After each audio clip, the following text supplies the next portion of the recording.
It's right now about 5:25. Back in the car, got my lunches. Going to run by a gas station, get some ice for it so it stays cool all day. But for the most part, I think it's time to wake the neighbors. No, we're gonna be nice. We're gonna be as quiet as we can. Sneak on out of here if we can. So I think I got everything. I think I have everything packed up because I did that the night before. And just time to go. We got a 1 hour drive across Houston, and tires are all inflated, lug check, clutch is doing good. Looks like I got everything packed. So, time to go.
Driver's Edge event that I went to.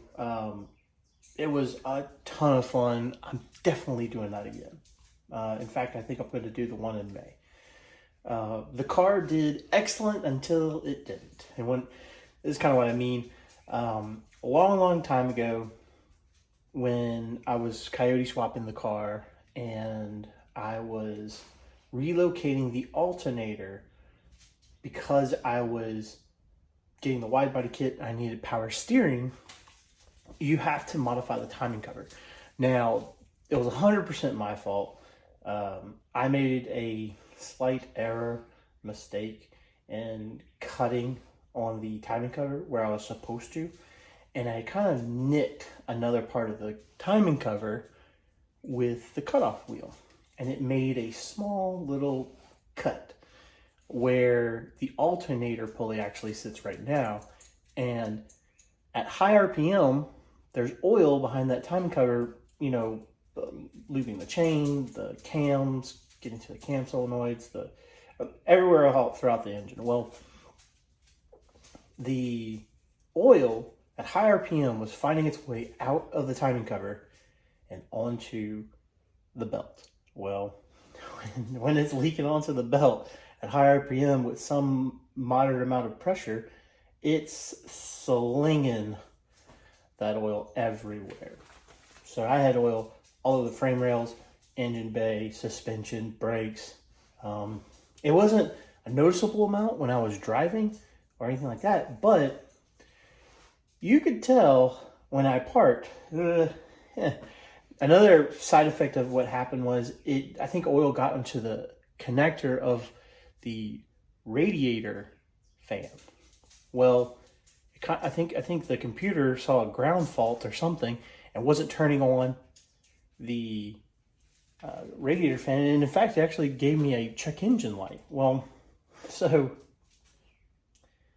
it not turning on like that, the car was getting hot, and well, I think that's when I started noticing there's a problem with the car, because the temperature was jumping out at me at the gauge saying, "Hey, you're a little over 200, degrees Fahrenheit." Well, I called it quits. I didn't run my last session of the day, and I went ahead and went home.